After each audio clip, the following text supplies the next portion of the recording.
할렐루야, 우리 주님을 찬송합니다. 호흡이 있는 자마다 다 여호와를 찬양할지어다. 아멘. 2024년 11월 29일 금요일의 날이 밝았습니다. 1년의 성경 일도가는 프로그램을 이끌어주는 꿀송이 보약큐티 시작하겠습니다. 오늘의 읽을 말씀은 순서를 따라서 베드로전서 1장에서 5장까지를 읽겠습니다. 제가 설명드리는 말씀을 들으시고 성경을 읽으시면 도움이 될 것이라고 생각합니다. 베드로전서는 어떤 책인가? 그 시대에 온 세상에 격렬한 크리스찬들에 대한 핍박이 널리 행행하고 있었습니다. 그래서 사도 베드로가 핍박받는 자기 형제 자매들을 위해서 위로하고 격려하기 위해서 첫 번째 쓴 편지가 베드로 전서입니다. 베드로는 그 누구보다 핍박이 어떤가를 잘 체험한 사람입니다. 그는 하나님의 말씀을 전파한 것 때문에 자기가 매를 맞았고 위협을 당했고 형벌을 받았고 감옥에 갇혔었죠. 그는 소망을 그런 가운데서도 잃지 않고 끝까지 참아 견디면서 큰 믿음을 가지고 순종하는 승리의 삶을 사는 것을 스스로 개인적으로 체험한 사람입니다. 예수님 안에 있는 산 소망에 대한 이 지식은 자신이 전해야 될 메시지였고 그리스도의 모범은 우리가 따라야 할 본이었습니다. 그래서 우리가 베드로 전서 이 말씀을 읽을 때에 핵심적인 성경을 구절들을 한번 살펴보겠습니다. 베드로전서 1장 3절을 보십시오. 우리 주 예수 그리스도의 아버지 하나님을 찬송하리로다. 아멘. 그의 많으신 긍휼대로 예수 그리스도를 죽은 자 가운데서 부활하게 하심으로 말미암아 우리를 거듭나게 하사 산 소망이 있게 하셨다.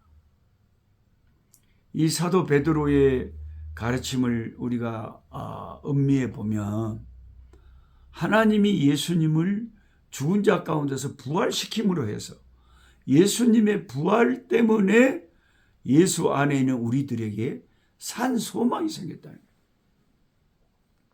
가을에 감나무에 감이 주렁주렁 달렸는데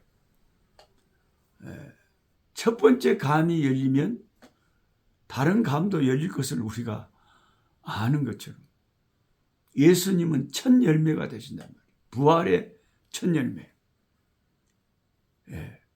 그래서 예수 믿고 예수 안에 있는 자들은 예수님과 같은 역사를 우리가 맛보게 되는데 예수를 살리신 하나님이 예수 안에 있는 우리들도 마지막 날에 살리신단 말이죠. 그래서 예수 안에서 우리는 죽어도 죽은 게 아니죠. 왜? 다시 깨어날 것이니까. 다시 일어날 것이니까. 잠시 좀 길게 잠을 자고 있을 뿐이에요. 그래서 우리 그리스도인들이 믿는 사람들의 죽음 앞에 그렇게 슬퍼하지 않는 것은 제가 예를 들어서 피곤해서 나 잔다잉 애기들아 아빠 깨우지 마잉 하고 자요. 잠이 좋잖아요. 피곤을 물리쳐주고 세상 것 다 잊어버리고 자는 거. 제가 이 시차 때문에 아프리카에서 한국으로, 한국에서 미국으로, 미국에서 아프리카로 막 이렇게 가니까 시차가 막 바뀌어가지고 밤인지 낮인지 언제 자야 되는지 언제 깨야 되는지 헷갈려요. 그래서 이렇게 막 이 옆판에 엿이 붙어 있듯이 막 늘어져서 자는데 사실 부모가 주무시고 계시면 그게 슬픈 게 아니잖아요. 아이고 푹 주무신다. 방해하지 말아라. 내일 아침에 일어나실 것이다.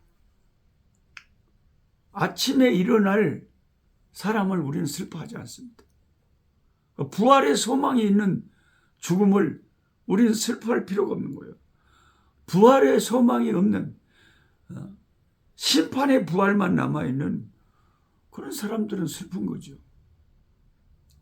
그러나 예수 안에 있는 우리는 죽어도요, 우리 가족이 죽고 내 형제가 죽어도 슬퍼할 필요가 없는 것은 잠시 편안하게 이 고통 많은 세상을 떠나서 그 영혼이 낙원에서 힘을 갖다가 예수님이 재림하여 오시는 날 부활로 다시 살아난다. 이것이 부활의 소망이고 산 소망이고, 이것이 예수님께서 나를 믿는 자는 죽어도 살겠고 살아서 나를 믿는 자는 영원히 죽지 않는다. 잠을 잘 수는 있지만 죽음이란 것은 그리스도 안에는 없다. 이게 예수 안에 있는 산 소망이라는 거죠.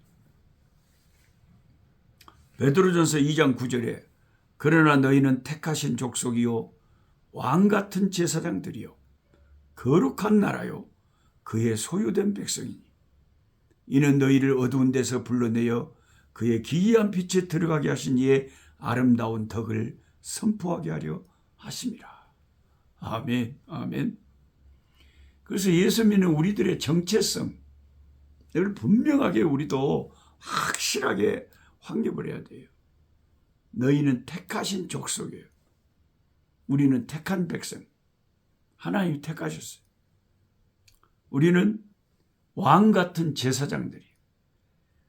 그래서 왕 같은 제사장이 돼서 이 세상 사람들을 위해서 기도하는 거죠.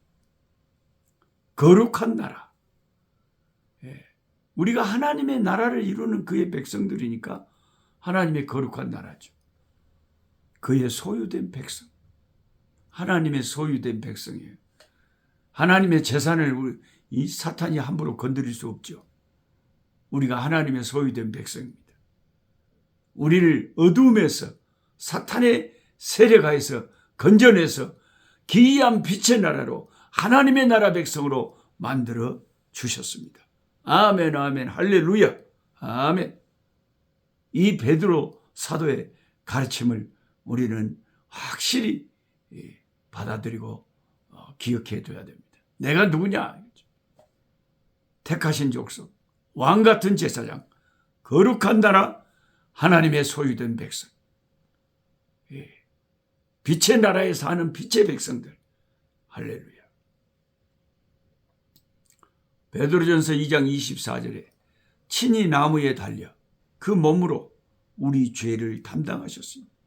우리가 이 몸으로 죄를 짓기 때문에 예수님이 그 몸으로 나무에 십자가에 달려 죽으셨다.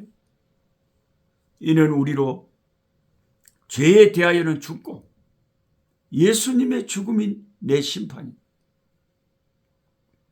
예수 죽음 내 죽음, 예수 부활 내 부활, 예수 승천 내 승천, 예수 천국 내 천국. 할렐루야. 예수님이 친히 나무에 달려 그 몸으로 우리 죄를 담당하셨으니 나와 여러분의 죄를 주님이 그 몸으로 담당하셨어. 이는 우리로 죄에 대하여는 죽은 자가 되고 의에 대하여는 살게 하려. 이제 하나님의 의로운 백성으로 살게 하시다. 하나님의 의가 우리에게 입혀진 거예요. 예수님의 십자가의 보혈로 말미암아. 예수님의 십자가의 죽음이 그렇게 우리에게 위대한 구원을 가져왔어요. 우리를 의롭게 했다. 죄인을 어떻게 의롭게 할 수 있겠어요? 세상에서 어떤 길도 없지만 예수님의 죽으심으로만 가능했다. 그가 채찍에 맞음으로 너희는 나음을 얻었다. 예수님이 십자가에 죽고 채찍에 맞음으로 우리의 질병이 나음을 얻고 우리의 영혼의 질병이 나음을 얻고 우리가 구원을 받았다는. 베드로전서 5장 8절에서 보면 근신하라 깨어라. 너희 대적 마귀가 우는 사자같이 두루다니며 삼킬 자를 찾나니 너희는 믿음을 굳게 하여 그를 대적하라. 이는 세상에 있는 너희 형제들도 동일한 고난을 당하는. 예수 믿는 사람은 다 똑같은 이 사탄과의 전투의 현장에 다 노출되어 있는 자들입니다. 아이고 목사님, 나는 싸움하기 싫어요. 내가 싸움하기 싫다고 해서 마귀가 나를 가만 놔둔 거 아니에요. 마귀는 대적을 해야 될 상대지, 도망가거나 회피하거나 이러면 더 마귀가 우리를 가지고 옵니다. 우리는 사탄과 대적을 해야 돼요. 예수 이름으로 싸워야 돼요. 이길 밖에 없어요. 아무리 넘어지고 깨지고 실패했더라도 오뚜기처럼 십자가 붙잡고 다시 일어나서 오늘 또 이 사탄을 대적하고 싸워서 승리하는 그리스도의 군사들이 되시기를 주님의 이름으로 축원합니다. 살아계신 우리 아버지 하나님, 주의 군사된 저희들, 우리의 총사령관 되신 예수님을 따라서 우리 주님의 나라 복음을 위하여 예수의 이름이 더 전파되기 위하여 아버지, 우리가 처한 우리의 처소에서 주 예수의 이름을 높이며 아버지 주님의 교회를 섬기며 내 이웃, 내 가족, 내 친척들에게 주님을 전파하기 원합니다. 주여 우리를 사용하여 주시옵소서. 우리를 통하여 주님의 나라가 더 확장되기를 원합니다. 주님의 나라 확장에 쓰임받는 우리의 생애가 되게 하여 주시옵소서. 마귀를 대적하는 오늘 하루가 되게 하여 주옵소서. 예수님의 이름으로 기도하옵나이다. 아멘. 약한 자 힘주시고 강한 자 바르게 주한 자 정케하니 주님의 뜻이라. 해 아래 압박 있는 곳 주 거기 계셔서 그 팔로 막아 주시오.